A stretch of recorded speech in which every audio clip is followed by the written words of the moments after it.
LEVIN. Did I read this correctly? That Twitter banned the great one, Mark Levin, after you quoted... No? They slapped me. I quoted the Constitution and they slapped me. Well, Twitter can go to hell and Facebook can go to hell. Of course they would. They don't believe in the Constitution. But you quoted the Constitution in the tweet, right? That's what they... Yes. Okay, we're in trouble. You know, we're doomed. Look, the reason Alito did what he did, and let's pray to the good Lord that there are 5 justices who are constitutionalists on the court, because Roberts clearly is not, is because of Article 2, Section 1, Clause 2 of the Constitution. And the left and the Democrats hate this clause. Why? What does it say? Each state shall appoint in such manner as the legislature thereof may direct a number of electors equal to the number of senators and the representatives. This is really the only place in the Constitution where the framers of the Constitution and the ratifiers go into the federal Constitution and say, not the state courts, not the federal courts, not the governor, not the bureaucracy, not Congress, but the states are going to make the election laws on determining how to choose the electors for President of the United States. So the Democrats have spent their careers trying to destroy that section of the Constitution. Why? Because they want to win states like Pennsylvania. The governor of Pennsylvania, who is a left-wing kook Democrat, tried to get the legislature to change the deadlines to move them out for mail-in voting. He wanted them to get rid of the comparison on the signatures. The Secretary of State wanted to be able to cure the ballots, in other words, go back and tell people how to fix their ballots, among other things. The Republican legislature said no.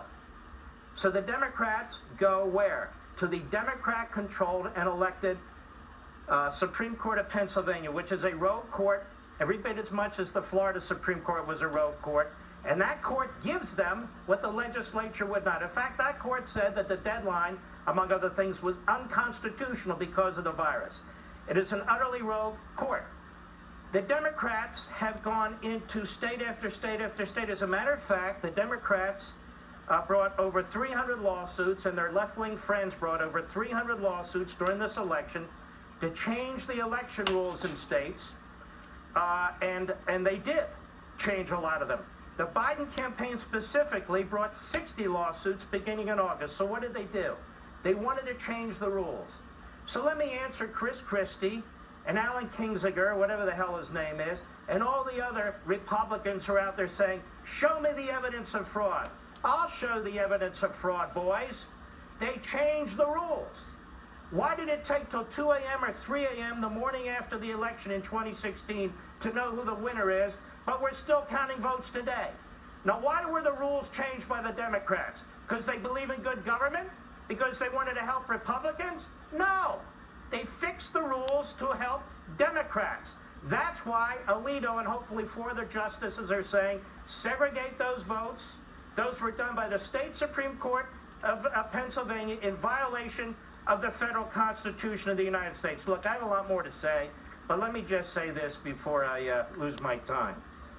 There's more evidence of voter fraud than there was ever evidence of Russian collusion. So those who keep saying, let's see the evidence, where the hell were you the last 4 years? You were nowhere. The Democrats went earlier and earlier voting and later counting. Now, why do they want that? More time to fix the system. I don't mean reform it, I mean fix it in their favor. They believed in flooding the system, create chaos, they've done this in a number of places, grab power, and then accuse your opponent of misbehavior. Where does that come from? 2 Marxist professors, Cloward and Piven. That was their ideology. The Democrats have embraced this for years and years. Now we're supposed to have unity. Let me tell you something. I'm part of the new resistance, God forbid if our president doesn't win. They didn't give this man 1 minute apiece when he was president, not 1 minute. State criminal investigations, federal criminal investigations, congressional investigation, phony impeachment, coup attempts, the Obama-Biden administration with the FBI spies and all the rest. At no time during the last 4 years did Joe Biden say, let's unite around our president. So, Mr. Biden, God forbid if you're president, but But I personally intend to treat you the same way Nancy Pelosi, Chuck Schumer, Jim Acosta, Fredo Cuomo, and all the rest of them treated my president.